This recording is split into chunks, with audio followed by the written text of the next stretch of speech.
Guys, tandaan niyo po ito ha. Gusto ko po sana maintindihan mo to. Ang pagbabago ng buhay, magsisimula po yan sa'yo. Hindi po sa ibang tao, sa'yo. Kaya kung magbabago yung ugali mo, magbabago yung trabaho mo, magbabago po yung mindset mo, dadagdagan mo yung trabaho mo, guys, sigurado po ako, doon pa lang po mag-start.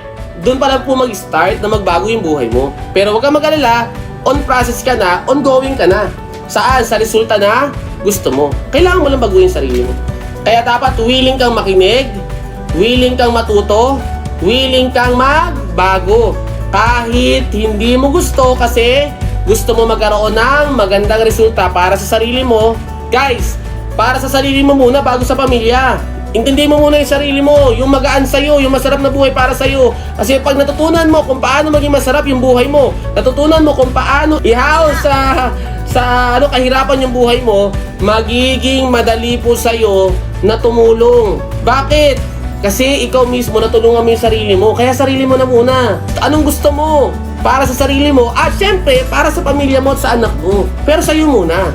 Okay? Sa'yo muna lagi. Huwag mo kakalimutan yung sarili mo. Kasi I realize, sabi nga nila, alam mo rin naman tong kasabihan na to eh. Bago ka magmahal, mahalin mo muna sarili mo. Paano mo magagawa yung isang bagay kung ikaw mismo hindi mo nagawa sa sarili mo? Diba? Kaya sa akin guys, sa lahat ng bagay na nakita mo na may tao na nakagawa, kaya mo din yun.